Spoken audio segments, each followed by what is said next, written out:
kita berdoa. Biarlah firman-Mu boleh berkumandang hari ini. Biar firman-Mu boleh diberitakan. Biar kami merenungkannya dengan sungguh-sungguh. Dan Tuhan berbicara kepada setiap hati kami masing-masing melalui setiap perenungan firman Tuhan ini. Dan kami pulang dengan penuh sukacita, pemahaman yang baru. Oleh karena itu ya Tuhan, kami mohonkan pertolongan-Mu. Kami mohonkan kemampuan yang datang daripada-Mu.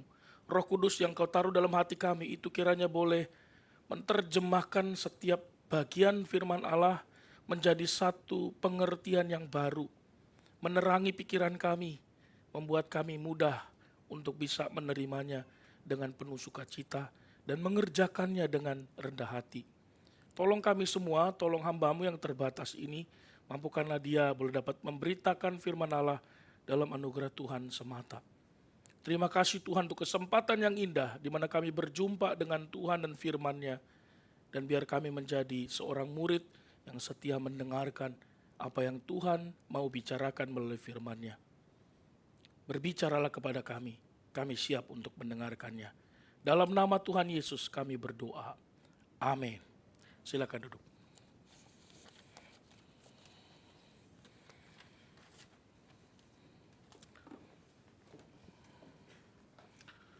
Shalom. Selamat hari Minggu untuk kita semua. Apakah semua sehat?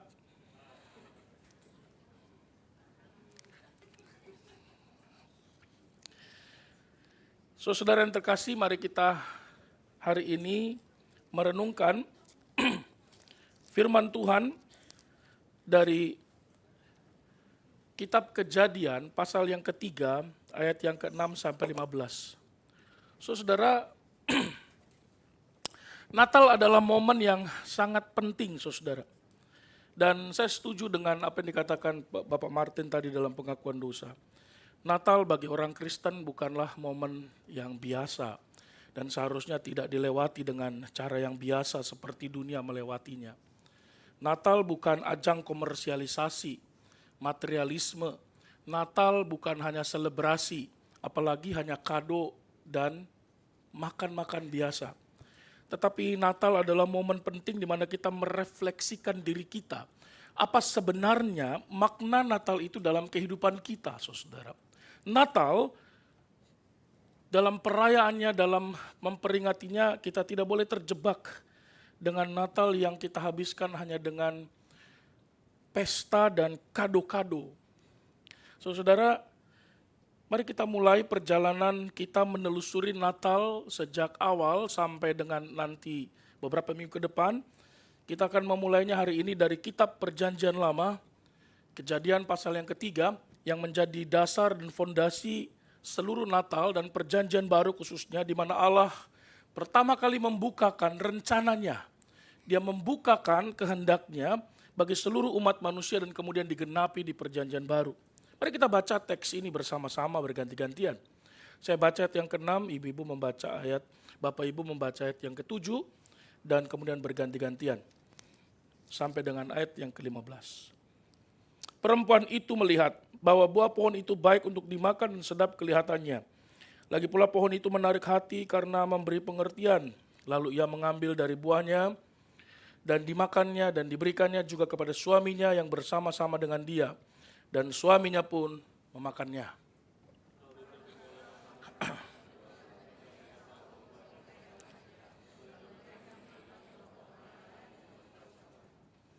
Ketika mereka mendengar bunyi langkah Tuhan Allah yang berjalan-jalan dalam taman itu pada waktu hari sejuk, bersembunyilah manusia dan istrinya itu terhadap Tuhan Allah di antara pohon-pohonan dalam taman.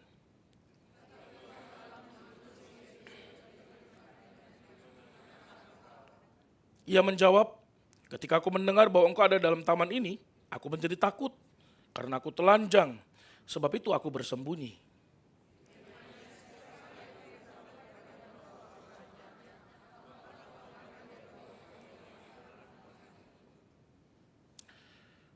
Manusia itu menjawab, perempuan yang kau tempatkan di sisiku, dialah yang memberi dari buah pohon itu kepadaku, maka aku makan.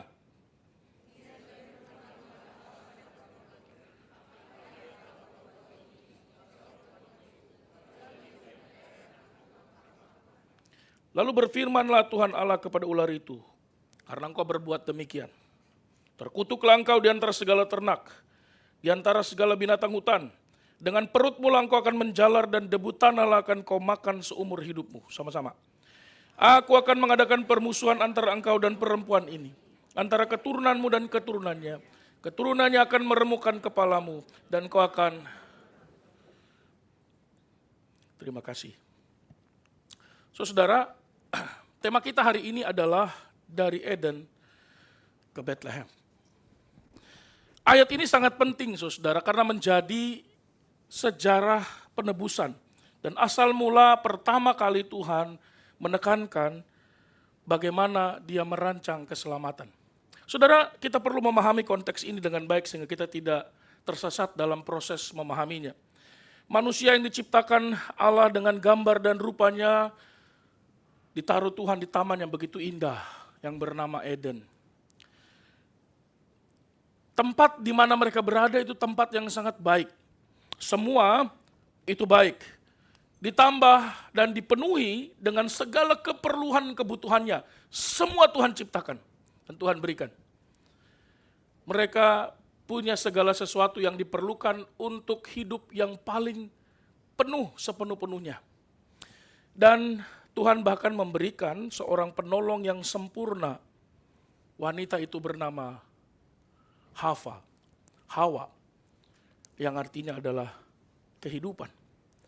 Adam bahkan diberikan kuasa untuk mengelola semua ciptaan yang ada di sana. Dia berhak memberi nama semua ciptaan itu. Semua yang dibawa Tuhan kepadanya, dia yang berhak memberikan namanya. Mereka tinggal di satu tempat yang bebas dari virus. Tidak ada sakit penyakit, tidak ada dosa, tidak ada kesakitan, tidak ada kematian, tidak ada kesedihan. Yang ada sukacita dan segalanya terpenuhi.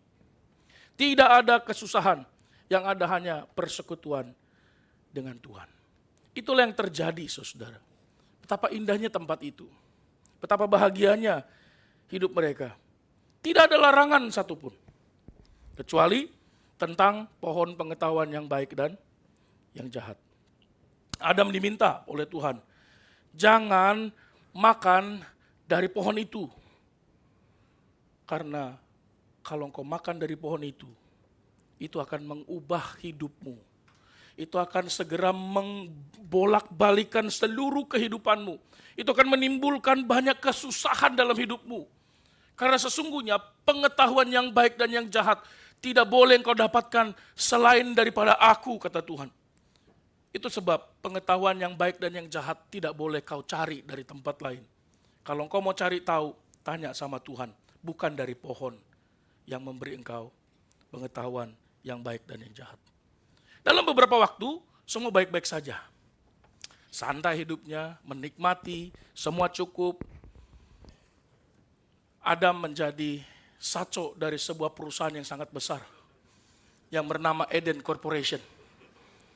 Kalaulah itu dijadikan perusahaan ya. Sampai suatu hari kemudian ada seorang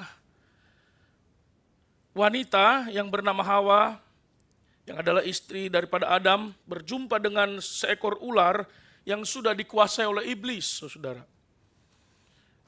Ular itu menggodanya untuk makan buah itu, agar dia sama dan serupa dengan Allah. Dan dengan berbagai tipu muslihatnya, saudara, Hawa akhirnya makan buah itu. Hawa gak mau sendirian, dan Hawa gak pernah salah. Kalau Hawa salah, ingatlah bahwa Hawa tidak pernah. Wah, ini laki-laki kenceng juga nih suaranya ini. Kayaknya ada pengalaman khusus ini. Ya, hati-hati, gak boleh salah. Akhirnya membuat dosa itu masuk ke dalam Taman Eden, saudara. Saudara, apa yang kita bisa dapat dari sini? Ini yang pertama kali, pendahuluannya. Saudara, manusia itu tidak pernah puas, saudara. Manusia sudah diberi semua-muanya. Sudah dikasih Tuhan segala-galanya. Dia memiliki kesempatan berbagai macam. Tapi dia tidak pernah rasa cukup. Dia masih mau bahkan menyamai Allah yang menciptakannya. Itu menggoda dia, saudara. Manusia ingin mendapat lebih banyak lagi, mau lebih lagi. Jadi apakah yang membuat manusia jatuh ke dalam dosa? Banyak penafsir mengatakan manusia jatuh ke dalam dosa karena hidupnya nyaman, saudara. Saya kurang setuju dengan pendapat ini. Saudara, ada banyak orang hidupnya nyaman tapi tetap setia kepada Tuhan, betul? Kenyamanan tidak serta-merta membuat orang jatuh ke dalam dosa. Tetapi, saudara, yang membuat orang jatuh ke dalam dosa adalah ketika manusia tidak serius dengan firman Allah.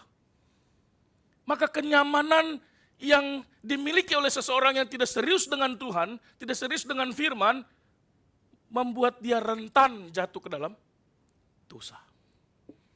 Akhirnya, kisah selanjutnya kita sudah mengetahuinya. Kemudian, sebagaimana Tuhan katakan, terjadi perubahan yang sangat instan sekali, saudara, dalam kehidupan mereka. Sangat instan dan sangat segera, saudara. Terbukalah mata mereka berdua. Hidup mereka tidak lagi murni, saudara. Hidup mereka tidak lagi baik-baik saja. Masing-masing mereka menyimpan sesuatu dalam dirinya terhadap pasangannya. Mereka mulai menanggung malu untuk sesuatu yang mereka sebelumnya tidak mereka anggap sebagai sebuah kehinaan. Kondisi mereka telanjang. Dengan sekuat tenaga pula, mereka berusaha dengan kemampuan mereka. Mereka yang tak punya background desainer pun menciptakan pakaian mereka sendiri yang terbuat dari daun ara. Jadi desainer pertama di dunia, Adam dan Hawa.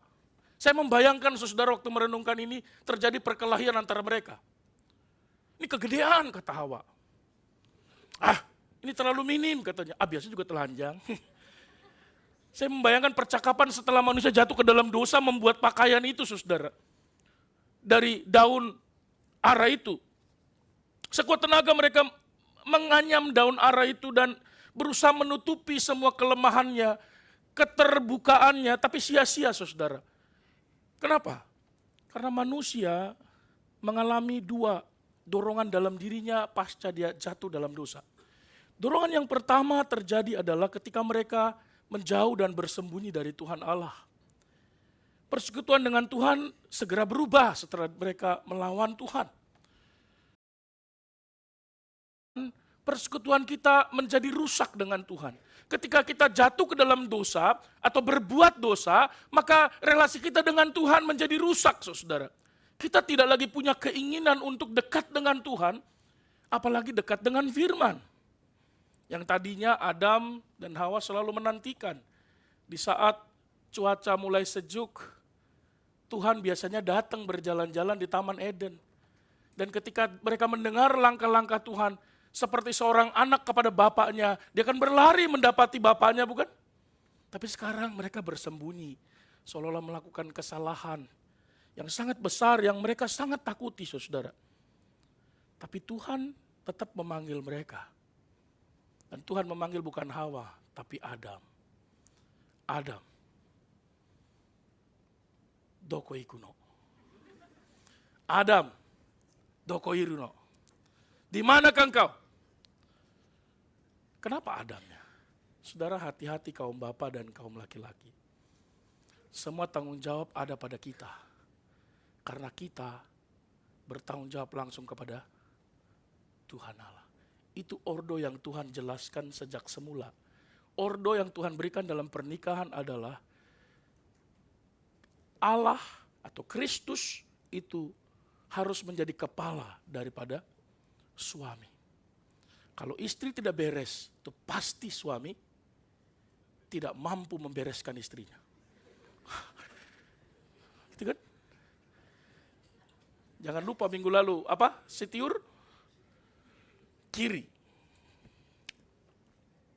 Tapi apa yang terjadi, saudara? Pernikahan mereka mulai kacau. Kenapa? Karena ada dorongan yang kedua. Mereka nggak mau disalahin. Padahal sebelum mereka jatuh ke dalam dosa, kemungkinan besar mereka begitu harmonis, saudara. Kalau mereka menyakiti sedikit kalimatnya, maaf ya, aku menyinggung perasaanmu. Mereka makan sama-sama, masak sama-sama. Ya, saudara membayangkan masak sama-sama, spatulanya pegang bareng-bareng, goreng-goreng begitu ya. Tapi setelah jatuh ke dalam dosa, sekarang yang ada permusuhan, saudara. Pernikahan mereka kacau, ada konflik. Dan ada dorongan yang kedua, mereka berusaha mencari alasan untuk tidak disalahkan. Dan melemparkan tanggung jawab itu kepada orang lain. Bahkan kepada orang yang paling dia kasihi, yang paling dia rindukan untuk dia miliki. Dan akhirnya sekarang itu orang yang paling mudah dia salahkan. Adam menyalahkan perempuan itu, karena memang dia makan dari buah yang diberikan oleh istrinya. Walaupun itu sepenuhnya adalah kesalahan Adam. Lalu perempuan tidak pernah salah. Maka dia kemudian mencari kambing hitam bernama ular. Harusnya ular hitam kan kambing hitam. Dia berkata, bukan aku yang melakukannya, itu salah ular. Dan tidak ada satupun yang berdiri dengan keberanian menjawab, aku yang salah, aku yang bertanggung jawab. Tidak ada. Lihat, dosa manusia adalah selalu menunjuk kepada orang lain. Masih ingat minggu lalu kita belajar bahwa seringkali kita berpikir semua yang terjadi dengan kita adalah ulah orang lain, padahal kesalahannya ada pada kita. Eden tidak seindah seperti dulu. Eden tidak lagi ditemukan kedamaian. Di Eden sudah dirusak karena masuknya dosa. Yang tercium bukan lagi aroma keharmonisan, tetapi bau kematian yang begitu jelas. Sementara apa yang dikerjakan ular? Ular berbaring dengan santai. Dia tenang menikmati sepoi-sepoinya angin karena dia melihat skenarionya berhasil, saudara. Mengacaukan manusia dan pernikahan. Saudara, pernikahan yang telah rusak itu sekarang terus diancam oleh dosa. Setan memang bermaksud untuk mempermalukan Tuhan. Dia bermaksud memang menghancurkan kedamaian di Eden. Dan dari sana dia bermaksud untuk membuktikan kepada Tuhan bahwa seluruh alam semesta ini tidak ada makhluk yang takluk, termasuk manusia, yang mau mentaati Tuhan, bisa dipercaya oleh Tuhan, kalau dia diberi kebebasan, kalau dia diberi kenyamanan. Manusia itu, ini presuposisinya iblis, semua makhluk termasuk manusia, kalau dikasih kebebasan, dikasih kenyamanan, pasti dia melawan Tuhan. Pasti dia tidak taat. Itu yang mau dibangun oleh iblis kan. Maka begitu godaan itu masuk dimakan oleh Hawa dan Adam, iblis bersuka cita. Saudara, dosa merusak hidup manusia, saudara. Membuat manusia mempercayai dirinya sendiri itu harusnya sama dari Tuhan. Kenapa saya harus tunduk sama Tuhan? Berusaha sendiri. Dan merusak persekutuan dengan Allah. Dosa itu merusak pernikahan. Dosa itu mengacaukan hidup manusia yang penuh dengan kebahagiaan itu. Insight yang sangat jelas di sini adalah ketidakseriusan dengan Tuhan dalam persekutuannya membuat manusia mudah digoda dan dijatuhkan oleh kenyamanan. Ketidaktaatan muncul daripada hidup yang nyaman karena di dalam kenyamanan mereka tidak serius dengan Tuhan. Jadi bukan karena kenyamanannya ya, tapi keseriusannya dengan firman Tuhan. Dan akhirnya kutuk menjadi bagian manusia untuk melakukan pemberontakan. Lalu apakah hidup manusia selesai, saudara? Di dalam tragedi yang begitu besar itu, dalam hidup manusia yang mengubah sejarah hidup manusia, mengubah peta hidup manusia itu, kemudian Tuhan tidak membuang Adam dan Hawa. Dia tidak membunuh dan membinasakannya dengan segera. Tapi Tuhan memberikan pernyataannya dengan singkat dan segera. Kita baca sama-sama. 1, 2, 3. Aku akan mengadakan permusuhan.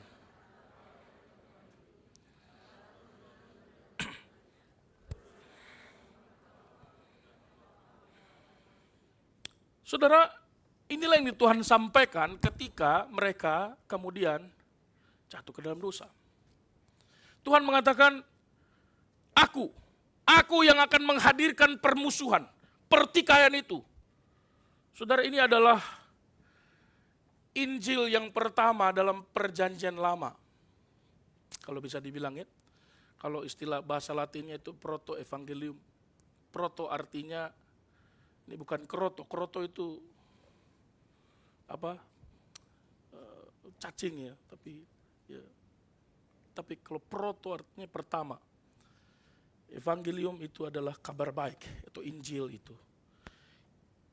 Atau bisa kita katakan sebenarnya ini adalah khotbah yang pertama yang Tuhan berikan tentang keselamatan di dalam Taman Eden. Jadi mulai dari Taman Eden diberitakanlah janji keselamatan itu. Penebusan tidak hanya dijanjikan dengan kata-kata. Penebusan itu juga digambarkan dengan perbuatan. Dan pada hari itu, Tuhan melepaskan seluruh pakaian yang mereka buat. Tuhan membunuh seekor binatang. Dia mengambil kulitnya dan memakaikan kepada mereka. Jadi bukan hanya kata-kata tetapi perbuatan dan tingkah laku yang Tuhan tunjukkan dalam konsep penebusan. Kelak itu menjadi semacam aturan untuk korban penebus dosa. Sehingga Adam dan Hawa tidak segera mati, tapi terus menjalani kehidupannya di dalam dunia yang telah rusak ini. Nah di sini pertama kalinya kita melihat sekilas anak domba itu diperlihatkan dari ayat 15 ini. Domba yang akan menghapus dosa manusia yang akan menuju jalan salib dan Kalvari itu sekaligus mewarnai seluruh Alkitab dari Kejadian sampai Wahyu. Nah pertanyaannya, apa yang kita mau dapatkan dari ayat 15 ini? Nah pokok kita ada di situ. Saudara, apa yang dinyatakan Tuhan bagi kita? Ada 3 frasa ajaran dari sini yang bersifat prediktif. Bahwa dalam hidup manusia itu akan ada konflik yang tidak pernah berujung selama manusia hidup. Dalam hidup manusia akan ada permusuhan, saudara.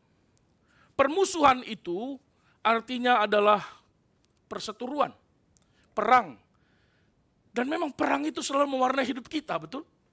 Gak usah dengan sesama, dengan diri sendiri pun terjadi perang kan? Apa yang harus kulakukan? Aku gak suka sama dia. Kalau dia salam gimana? Kalau dia gak salam gimana? Dalam diri kita bergejolak, ngomong sendiri, betul? Perseteruan itu terus terjadi. Kata kuncinya adalah permusuhan. Permusuhan antara keturunan si perempuan dengan keturunan si ular. Setan. Tentu saja ini membawa pengertian permusuhan antara manusia dan ular, tapi bukan hanya itu. Ini jauh lebih dalam, lebih berakar kepada manusia, hanya sekedar membenci ular. Saya takut sama ular. Takut bukan karena takut. Maksudnya gimana sih? Gak suka dengan ular. Kalau ketemu ular, saya pernah ke kampung, itu pulang kampung, mau ke ladang. Ladangnya gak jauh dari kampung, gak sampai 1 kilometer. Mau makan kelapa muda, saudara. Saya suka kelapa muda. Biasanya saya suka manjat kelapa muda. Ya, ambil kelapa muda 1, 2, 3, buk, buk, buk. Tapi yang jatuh 3, karena yang jatuh saya begitu. Tapi kali itu saya nggak jadi makan kelapa muda karena di tengah jalan tiba-tiba ada ular yang sebesar ini lewat. Saya segera balik pulang ke rumah dan ditanya, kok nggak jadi? Kenapa? Ada ular. Dan begitu sampai di rumah, saudara, ada anak kecil pulang dari ladang. Main-mainin ular, saudara. Ekornya dipegang, diputar-putar. Ular yang sama yang saya lihat itu, saudara. Mungkin bukan ular yang sama yang saya lihat itu, tapi maksudnya ular yang lain yang mirip seperti itu. Saya bilang, wah itu penghinaan sekali kepada saya. Dia main-mainin ular, saudara. Begitu, apa itu? Waktu dia pegang udah begini ularnya. Oh ini gampang om, pegang aja ekornya lalu putar-putar, dia mati katanya. Karena dia patah tulang semua katanya. Wow, anak kecil dia bisa mengajar itu, saudara. Tapi saya nggak suka ular. Saya geli ngeliat kulitnya. Ketika dia mendesis, ih serem. Saudara hati-hati, ada ular di bawah. Saudara, tetapi saudara jauh lebih dalam daripada kita membenci ular, karena kata permusuhan itu mengarahkan kita kepada kebencian setan kepada Allah, kebencian setan kepada apa yang Tuhan sediakan untuk manusia, kebencian di dalam hati si setan itu yang menyebabkan dia selalu menyerang manusia. Menyerang Adam dan Hawa di taman yang indah itu, mencobai mereka untuk berbuat dosa. Nanti kemudian mencobai Yesus di padang gurun, mencobai para nabi, mencobai setiap orang percaya.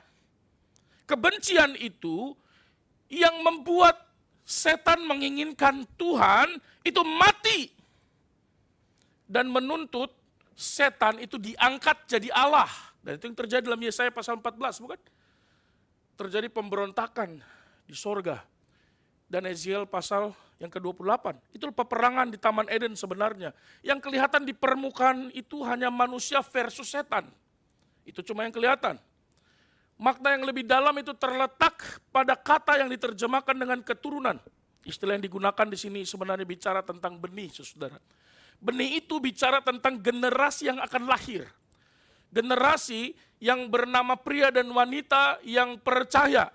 Kalau dalam kitab Kejadian disebut anak-anak Allah versus anak manusia. Di dalam Perjanjian Baru disebut anak-anak Allah versus orang-orang yang tidak percaya. Atau the believers dengan orang kafir, saudara. Maka benih itu atau keturunan itu merujuk kepada garis keturunan ilahi.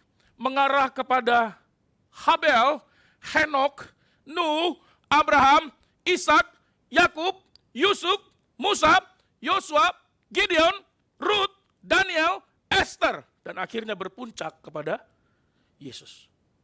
Benih itu semua orang percaya. Kita semua yang percaya kepada Kristus, kepada Allah yang beriman. Tapi setan juga punya benih. Setan punya keturunan katanya. Sepanjang sejarah, sepanjang generasi, di setiap negara, di setiap kota, di setiap desa, setiap suku, di setiap klan, di setiap keluarga ada keturunan dari si ular, keturunan si setan itu. Setan memiliki pengikut, saudara. Maka Kejadian pasal 3:15 ini, sampai Yesus mati dan bangkit, kita lihat benar-benar iblis terus berusaha menggagalkan keturunan si perempuan ini untuk lahir dan dibunuh. Saudara, itu yang terjadi bukan? Itu yang dilakukan mulai dari keturunannya, Kain dan Habel. Dia menggunakan bukan hanya saudara saling bunuh. Satu keturunan Allah, satu keturunan si setan. Tapi dia menggunakan juga budaya, saudara. Tuhan katakan jangan kawin campur, karena itu pekerjaan iblis untuk menghancurkan umat Allah. Gak berhenti di situ. Nuh kemudian bergumul dengan generasi yang jahat. Maka disebut ada anak-anak Allah dan ada generasi yang jahat. Ada Musa dan Fir'aun yang dijelaskan sebagai keturunan daripada Allah, keturunan daripada si ular. Dan Yosua juga berhadapan dengan orang-orang Kanaan. Lalu dalam 1 Samuel 8 sampai seterusnya kita akan menemukan si setan juga bekerja dengan politik, saudara. Dengan sistem politik mereka juga bekerja, saudara. Dia membuat dan menggoda orang Israel supaya mau seperti bangsa lain punya raja. Padahal mereka punya sistem pemerintahan dalam negara itu begitu bagus sekali, namanya teokrasi. Kepemimpinan yang dipimpin langsung oleh Tuhan melalui nabi. Tapi mereka nggak puas, saudara, karena sudah digoda oleh iblis. Lihat tuh ada raja, kan keren tuh, ada panji-panjinya, ada tentaranya, ada pasukan khususnya. Lu mana? Nggak ada. Mereka bilang, aku mau punya raja. Mereka ubah jadi monarki, saudara. Dan kehancuran, kekecewaan, kegagalan, penderitaan mulai terjadi. Nggak berhenti di sana. Ada Daud dan Goliat. Ada orang-orang yang percaya melawan penjajah yang bernama Babel itu. Dan dia bekerja terus, saudara. Zaman Hosea dan kitab-kitab Nabi kecil, kita melihat bagaimana iblis itu bekerja melalui dewa-dewa asing. Mereka kemudian tidak setia kepada Tuhan. Mereka lebih senang dahinya itu ditundukkan kepada patung-patung daripada kepada Tuhan Allah. Yesus lahir, waktu dia masih bayi pun harus berhadapan dengan pemerintah yang jahat, namanya Herodes. Iblis juga nggak tinggal diam. Begitu dia selesai dibaptis, roh membawanya ke padang gurun, bukan? Dan dia di sana digodai, dicobai untuk memiliki kemuliaan tanpa salib. Tidak berhenti di sana, Yesus berhadapan dengan orang-orang Farisi. Lihat, institusi rohani pun sudah disusupi oleh si ular. Orang Farisi, ahli-ahli Taurat, seluruhnya melawan Yesus. Bahkan lingkaran paling kecil dari murid-murid Yesus disusupi oleh ular.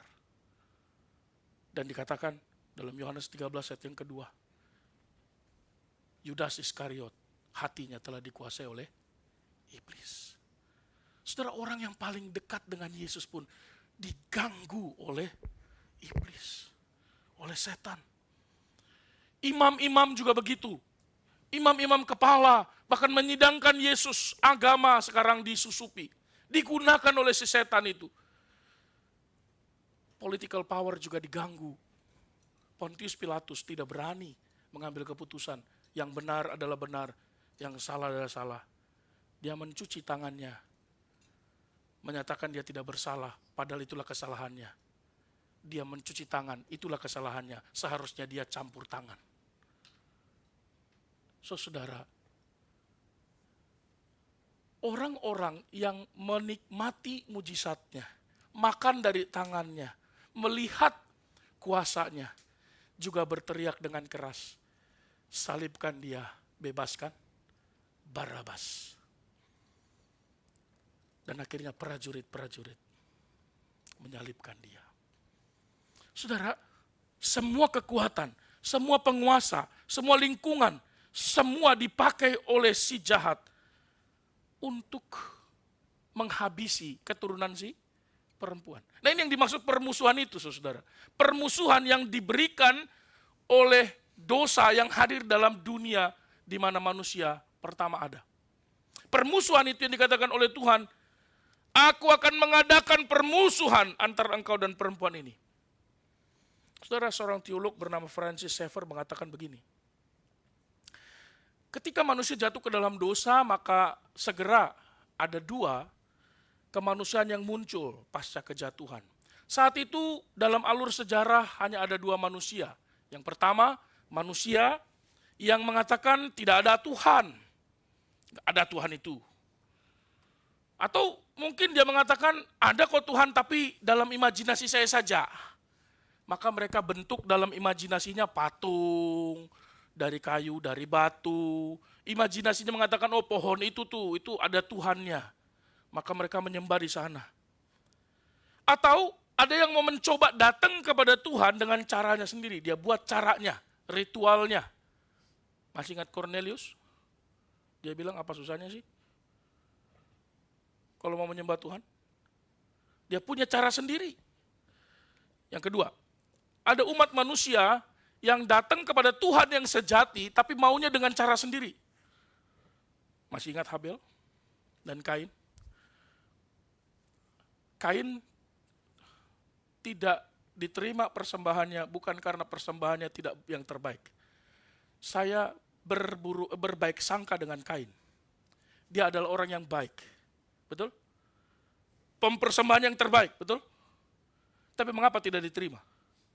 Karena cara yang Tuhan beritakan dan perintahkan tidak diikuti oleh dia. Tuhan katakan, pengampunan dosa, penebusan dosa, hanya bisa dilakukan dengan cara penumpahan darah. Bukan dengan tanaman dan tumbuh-tumbuhan. Darah harus tercurah. Nyawa harus diganti oleh nyawa. Kehidupan bisa terus berlanjut karena ada yang mati menggantikan yang seharusnya mati. Itulah konsep korban, bukan? Tapi Kain gak mau, dia mau pakai caranya sendiri. Itulah yang kedua. Dia pergi ke Allah yang sejati tapi mau dengan caranya sendiri. Itu sama seperti orang masa kini. Dia pergi kepada Allah yang maha tinggi, tetapi sesuka saya. Kalau saya kapan mau, di situ saya pergi. Kapan saya butuh, di situ saya berdoa. Kapan saya mau melayani, di situ. Kalau ada waktu saya melayani, ya. Saudara, itu adalah cara manusia yang kedua.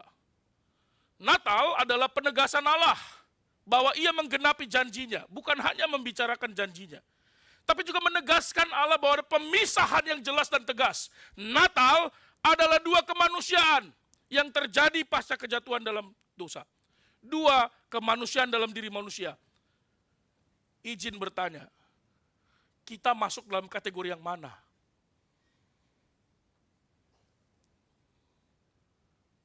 Itu sebab kita memerlukan Kristus. Kristus, Allah yang sejati. Dengan caranya, kita nggak bisa masuk dengan cara kita, masuk ke sorga. Itu kan yang diajarkan oleh agama-agama di luar Kristen, bukan? Kalau kamu masuk sorga, banyaklah berpahala. Nanti ditimbang. Kalau masuk sorga, siksalah dirimu. Kan begitu ya. Tapi jangan sakiti orang lain, jangan siksa. Semut pun nggak boleh disiksa. Engkau harus meniadakan keinginanmu. Betul?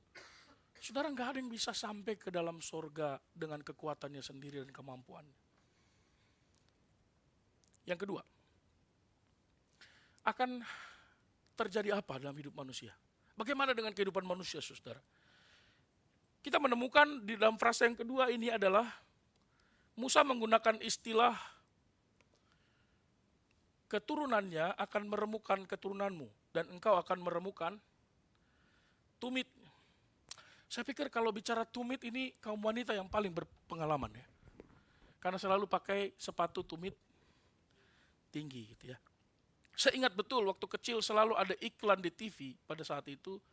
Iklannya namanya apa itu ya? Saya lupa, iklan permen gitu ya. Hexos apa Helios itu ya. Pokoknya kalau lagi jalan tiba-tiba haknya patah. Cetak. Tapi gak apa-apa karena aku makan permen, aku bisa jalan. Dia patahin satu lagi. Wah, saya message dari iklan itu adalah wanita kuat sekali, saudara. Ada dua kekuatan yang ditunjukkan oleh iklan itu. Pertama, dia jalan bisa patah itu haknya. Hentakan kakinya tuh kenceng banget. Kedua, waktu dia marah karena haknya patah, dia patahin satu lagi. Lalu peringatannya buat kita laki-laki apa? Hati-hatilah berjalan dengan wanita. Karena kalau dia marah, bapak kayaknya sentimen sama wanita ya. Nothing personal ya. Saudara, apa yang terjadi saudara? Masalah tumit itu bisa memperlambat langkah seseorang, bukan? Iya Pak, kemarin saya kutu air di tumit. Tidak mungkin. Itu kutu air tidak ada urusannya dengan ini. Dikatakan meremukkan tumitnya. Gambarannya adalah hidup kita penuh dengan banyak kesulitan, kerumitan. Kita masih bisa tetap berjalan sekaligus tumit kita hancur. Betul kan? Kita masih bisa jalan. Dan teks ini menggunakan istilah engkau, keturunanmu akan meremukan tumitnya. Ada dua hal faktanya, saudara. Fakta yang pertama adalah memang dalam hidup kita kadang setan itu selalu menang. Betul? Kita selalu jatuh ke dalam dosa. Dan seringkali kita membenarkan diri. Nah ini kan konsepsi dosa tadi ya. Kita berusaha membenarkan diri. Iya Pak, kan firman Tuhan juga bilang. Roh memang penurut, tapi daging itu lemah. Jadi saya ini Pak memang ya lemah lah Pak.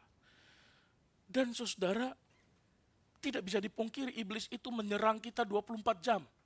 Kalau saudara masih tidur, iblis gak pernah tidur. Dan iblis gak perlu Red Bull untuk bisa terjaga dan bisa tetap. Yang kedua, faktanya adalah terkadang dalam hidup kita pasti kita mengalami yang namanya keterkiliran atau keterlukaan, saudara. Ada di antara kita yang hidupnya gak pernah terluka, secara harafiah maupun secara makna yang lain. Ada? Saya pikir kalau kita tidak pernah terluka, mungkin kita bukan manusia, saudara. Kita bukan hanya terluka, tapi juga kita cenderung melukai. Betul? Siapa di sini yang terluka? Siapa di sini yang tidak pernah terluka? Jadi sebenarnya kita ini ada apa sih? Saya yakin kita semua terluka. Saya banyak terluka, saudara. Banyak luka-luka dalam hati saya. Ya. Kalau digambarkan hati saya itu udah babak belur begitu. Banyak isolasi, banyak tensoplas itu ya. Banyak jahitan itu ya. Jadi kita itu rentan, saudara. Maka sedikit saja kita disinggung, maka kita mulai aduh sakit ya. Kok gitu ya dia ngomongnya ya, kenapa ya? Karena memang hidup kita itu penuh dengan keterlukaan. Di Di sisi lain iblis selalu menang dalam pertempuran yang kita hadapi. Karena perseteruan itu selama kita hidup. Oleh banyak hal kita bisa mengalami keterlukaan, keputusasaan, kritik, kemarahan, kepahitan. Mungkin rencana-rencana yang kita buat itu meleset, impian-impian kita tidak terwujud, usaha kita tidak berhasil, bahkan tujuan yang kita mau capai selalu gagal, padahal saya sudah berusaha sebaik mungkin. Itu membuat kita terluka, kita kecewa. Itu membuat kita kemudian merasa, aduh, kenapa ya? Tapi nggak berhenti di situ, saudara. Kalau firman itu berhenti di situ, maka kita nggak punya pengharapan. Tapi dikatakan, keturunannya bukan hanya meremukan tumitnya, tapi kepala. Ketika ada seorang mahasiswa teologi bertanya, Pak, menurut teks, keturunan si perempuan akan meremukan kepala. Kenapa tidak meremukan tumitnya juga? Lalu dosen itu menjawab, emangnya ular punya tumit? Saudara, ini jawaban tafsiran pinggir jalan ya. Yang mau dijelaskan adalah, kenapa dia meremukan kepalanya, saudara? Coba perhatikan tumit versus kepala. Kira-kira kalau salah satunya remuk, mana yang paling berbahaya? Kepala kan? Tumit kita masih bisa jalan sampai tertatih-tatih, betul. Hidup kita berat kan, tapi kita terus go on kan, terus jalan kan. Banyak bergumul kan, kita selalu kekurangan, tapi tetap jalan kan. Ibadah juga bergumul kan. Walaupun hujan kita tetap datang kan, karena kita bukan garam kan. Karena kalau garam kena air cair kan. Kenapa Bapak bilang orang Kristen garam? Karena kamu adalah garam. Waduh, itu mungkin sebabnya dia nggak mau datang gereja. Aku takut nanti cair. Kalau gitu kamu adalah terang dunia. Nanti koslet, Pak. Tapi yang kedua, saudara, dalam terjemahan bahasa Indonesia sehari-hari menerjemahkan menggigit. Kamu, keturunanmu akan menggigit tumitnya. Apalagi digigit. Tapi meremukkan kepalanya ketika Yesus mati di kayu salib. Yang memberikan pukulan yang sangat telak. TKO, knocking down. Sekali dia pukul dengan salib, maka siapa yang memenangkan pertempurannya? Siapa yang memenangkan pertempurannya? Siapa? Yesus. Yesus yang mengalahkan iblis. Luka di tumit menyakitkan, tapi tidak membunuh. Tapi beda dengan kepala yang remuk. Maka iblis tidak ada lagi kuasanya ketika Kristus mati, disalib, dan bangkit pada hari yang ketiga. Amin. Kristus mengalahkan kuasa kegelapan itu. Dan tidak ada satupun kuasa yang bisa merebut engkau dari tangannya. Itu kan kata Tuhan Yesus dalam Yohanes 10 ayat 28. Kenapa? Karena Kristus telah mengalahkannya. Itu sebab saudara dan saya perlu bergaul dengan Allah, berelasi dengan Tuhan, tinggal di dalam Dia dan Dia di dalam kita. Karena apa? Satu-satunya pribadi yang pernah mengalahkan iblis dan tidak akan pernah ada lagi, yaitu Kristus. Maka Yesus berkata, engkau tidak boleh apart from me. Engkau tidak boleh jauh dari saya. Karena engkau jauh dari saya, engkau tidak bisa berbuat apa-apa. Saudara-saudara, apa yang kita bisa dapatkan dari sini? Kehidupan orang Kristen adalah pergumulan yang tidak terelakkan. Itu betul. Medan pertempuran karena penyakit, karena kekecewaan. Itu sebab Paulus tidak memilih kata sembarangan, saudara. Paulus memilih istilah yang begitu baik sekali, saudara. Dia menggunakan istilah pelari bagi orang Kristen. Dia menggunakan istilah petinju, pegulat, prajurit. Karena hidup dalam Kristen, hidup mengikut Kristus, ada perjuangan yang menguras tenaga, menguras air mata, menuntut komitmen yang penuh. Bersandar sepenuhnya kepada Allah, Sang Penebus yang telah meremukkan kepala si ular itu. Selama kita masih bernafas, kita pasti dan harus dan akan terus berperang melawan godaan itu. Kadang kita menang, kadang kita jatuh. Tapi jangan tertipu dengan keheningan, dengan keramaian Natal itu. Jangan tertipu dengan Natal yang syahdu itu. Kenapa? Karena di balik palungan itu ada salib. Di balik palungan yang indah itu, bayi yang manis dan kecil itu, ada salib yang menantinya. Janji Natal bukan janji kenyamanan, saudara. Janji Natal bukan hanya bicara tentang Santa Claus coming to town. Itu sebab di gereja ini nggak ada itu ornamen Santa-Santaan ya. Karena nggak ada Alkitab mengajarkan itu. Janji Natal adalah pengingat bagi kita bahwa dalam konflik rohani yang nyata, peperangan rohani yang nyata, dalam luka-luka kita dibentuk oleh Tuhan, dalam kekalahan itu kita belajar berserah, dalam kemenangan kita belajar rendah hati. Sebab kemenangan sejati bukanlah bebas dari luka, melainkan tetap berdiri teguh di dalam Tuhan meskipun penuh dengan darah. Amin. Itu Natal yang sejati. Kemenangan tidak akan pernah datang tanpa luka. Dan tidak ada kemajuan tanpa rasa sakit. Jika Tuhan rela meremukkan putranya di salib, mungkinkah kita lolos dari kepedihan hidup ini? Kalau Tuhan tidak menyayangkan anaknya, mengapa Tuhan harus membuat kita lolos dari kesulitan? Apa hak kita meminta kepada Tuhan, bebaskan aku dari penderitaan ini? Lu anaknya sendiri masuk ke dalam penderitaan. Jika Tuhan rela meremukkan putranya, apa hak hamba-hamba Tuhan yang memberitakan berita kemakmuran itu? Mengikut Tuhan pasti bahagia. Apa haknya memberitakan itu? Tuhan pun tidak menikmati kebahagiaan di dalam dunia ini. Tetapi jangan gentar saudara dalam menghadapi hidup. Hidup mungkin berat. Apalagi akhir-akhir tahun ini ya, berat ya. Cuaca dingin, kerja di luar, apalagi kerja-kerja yang kerja menuntut fisik yang kuat di luar ya. Saya mengerti betul betapa beratnya pergumulan itu. Tapi bersyukurlah saudara, teruslah melangkah. Jangan lari. Dan kalau ingin lari, ingatlah, gak ada tempat pelarian. Sekalipun hari ini kita berhasil melarikan diri dari kesulitan dan pergumulan kita, dan kita sejenak melupakannya, dengan cara apapun kita membuat diri kita lari dari sana. Waktu kita tidur dan bangun, kita sudah ada di pertempuran yang baru. Tidak ada tempat melarikan diri dari perseteruan dengan si jahat. Tak ada kemenangan tanpa luka. Tak ada kemajuan tanpa rasa sakit. Kalau begitu, kalau berhasil, tetap bisa berjalan mengikut Tuhan, jangan sombong. Karena kita nggak pernah mengalahkan iblis. Yang mengalahkannya adalah Kristus. Kalau kita berhasil melawan kuasa si jahat, itu karena Kristus di dalam diri kita. Amin. Kalau berhasil dalam pelayanan, jangan sombong. Karena yang berhasil bukan kita, tapi siapa? Kristus yang dimuliakan di sana. Yang ketiga, apa rencana keselamatan yang Tuhan berikan? Saudara, rencana keselamatan itu ada dalam satu pribadi.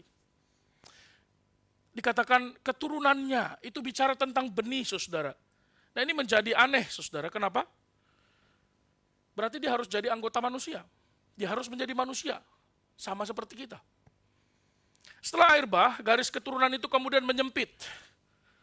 Menjadi keturunan Nuh, Sem, Abraham, Ishak, Yakub, Yusuf, Yehuda. Dan berabad-abad kemudian garis keturunan itu makin menyempit. Masuk ke dalam keluarga Daud. Dan akhirnya 900 tahun kemudian garis keturunan itu berhenti pada putra sulung dari seorang wanita bernama Maria yang lahir di Bethlehem. Saudara lihat perjalanannya dari Eden itu sampai ke Bethlehem. Bagaimana Tuhan menjaga dan memelihara di tengah perseteruan yang terus terjadi. Usaha iblis yang selalu berusaha menghancurkan rencana Tuhan itu. Apa yang dimulai dengan seluruh umat manusia telah menyempit menjadi satu orang, yaitu Yesus Kristus yang lahir di Bethlehem. Saudara, ia datang melalui kelahirannya dan menjadi satu-satunya orang yang pernah lahir dari seorang perawan bernama Maria. Tidak ada seorang pun sebelum maupun sesudahnya yang datang ke dunia seperti Yesus. Saudara, dengan demikian benih perempuan itu yang paling utama karena tidak ada laki-laki dalam pembuahannya. Betul? Kita diberitahu bahwa keturunan si perempuan, bukan keturunan laki-laki. Karena yang kita tahu di mana-mana keturunan selalu diasosiasikan dengan laki-laki kan? Tapi ini katakan, jika bicara mengenai keturunan, Yesus Kristus adalah keturunan si perempuan. Nah, Justru di sini dijelaskan pengertian yang sangat mendasar itu. Apa itu? Saudara, ayat ini kemudian menjadi jelas ketika Injil itu diberitakan. Yesaya menubuatkannya, bukan? Bahwa manusia yang berdosa itu telah menjadi berdosa dan melakukan dosa. Yesaya menubuatkannya dalam Yesaya 7 ayat 14. Malaikat mengumumkannya. Dan Maria dan Yusuf menerimanya, saudara. Apa yang terjadi? Dosa dan natur manusia yang berdosa diturunkan kepada manusia. Hanya karena satu orang yang berbuat dosa namanya Adam. Artinya semua manusia yang masuk ke dalam dunia dalam metode tradisional maksudnya apa? Hasil persatuan antara laki-laki dan perempuan di dalam pernikahan menghasilkan anak, itu namanya metode tradisional. Tapi Yesus tidak masuk dengan metode tradisional. Dia hanya perempuan dengan roh Allah yang ditaruh dalam dirinya. Ini yang disebut metode supernatural. Berbeda, saudara. Kita ini semua produk tradisional. Saya adalah anak dari bapak dan mama saya. Maka saya otomatis adalah manusia berdosa seperti bapak mama saya. Begitu juga selanjutnya. Begitu juga Anda. Dan kita semua adalah manusia berdosa seperti yang dikatakan Paulus dalam Roma pasal 5:12. Tapi berbeda dengan Yesus, saudara. Maka kita tidak bisa meremukan kepala si ular. Keselamatan itu datang melalui karya Allah yang supernatural. Yaitu meremukan kepala si ular itu yang digunakan dengan istilah ini. Mau bicara tentang hanya bisa dikerjakan oleh juru selamat, saudara. Lalu apa yang kita bisa dapat mengerti? Juru selamat datang ke dunia ini bukan untuk mengupgrade hidup manusia, mengajarkan cara hidup yang lebih baik. Juru selamat datang ke dunia ini untuk menghabisi iblis. Dan dia berperang untuknya. Dia menyelesaikan itu. Janji yang direncanakan Tuhan itu. Yang dikerjakan oleh Allah di dalam anaknya. Bapa merancang dan menyusun rencananya. Anak mengeksekusinya, Roh Kudus mematerikannya. Itu kan dikerjakan Tuhan. Sehingga kita kemudian menikmati keselamatan itu. Kalau begitu apa simpulan kita, saudara? Bicara Eden ke Bethlehem, ini bicara pesan Natal yang begitu kuat dan jelas yang tidak pernah berubah. Saudara, Natal itu adalah ketika Tuhan menyatakan kehendaknya untuk menyelamatkan manusia yang berdosa. Dia merancangkannya, dia merencanakannya, dia menjanjikannya, dan rencana itu disampaikan di Eden, digenapinya di Bethlehem. Dia mengutus putranya di sana. Saudara, itulah Natal, saudara. Hari ini Natal itu semangatnya, spiritnya itu memanggil kita untuk menyerahkan diri kepada Dia yang telah meremukan kepala si ular. Karena hanya dengan Dia, di dalam Dia, oleh karena Dia, hanya Dialah, bersama Dia kita bisa menang atas kuasa si ular tua itu. Kita tidak lagi perlu takut. Kita tidak perlu lagi gemetar terhadap si iblis dan si jahat. Izinkan saya bertanya, apakah engkau sudah percaya kepadanya yang dijanjikannya di Eden, yang telah dilahirkannya di Bethlehem itu, Yesus Kristus, Sang Natal itu? Apakah engkau sudah hidup di dalamnya? Serahkan hidupmu kepadanya. Dan jangan biarkan Natal ini berlalu tanpa engkau berjumpa dengannya, hidup di dalamnya, tinggal di dalamnya. Dan kiranya Tuhan menolong kita untuk hidup bersama dengan Sang Natal itu. Amin. Mari kita bangkit berdiri, kita berdoa.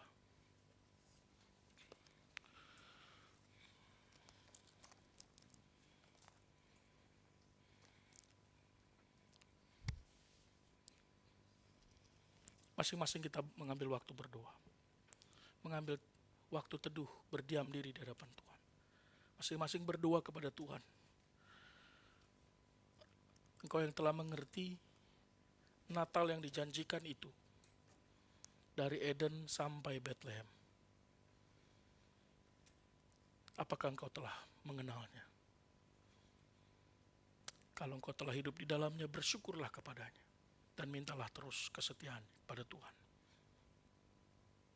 Kalau engkau belum percaya kepadanya hari ini, ambil keputusanmu di hadapan Tuhan. Tuhan, aku mau hidup denganmu, aku mau hidup bersamamu, dan biar aku hidup di dalammu dan engkau di dalamku.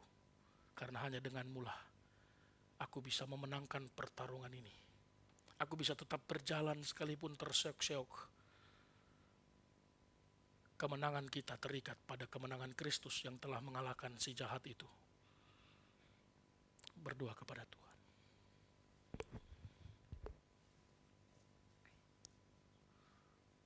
Perhatikanlah ya Tuhan setiap anak-anak-Mu yang berdoa, memohon kepadamu.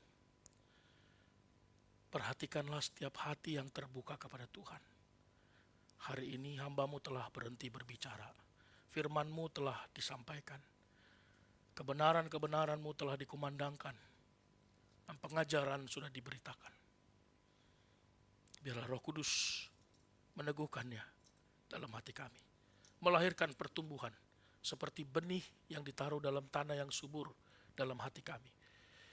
Kami dengan penuh sukacita menyambutnya, merawatnya, memeliharanya, dan melakukannya. Dan menghasilkan buah yang lebat bagi kemuliaan Tuhan. Ya Tuhan, terima kasih buat janji-Mu, kebenaran yang Tuhan boleh berikan.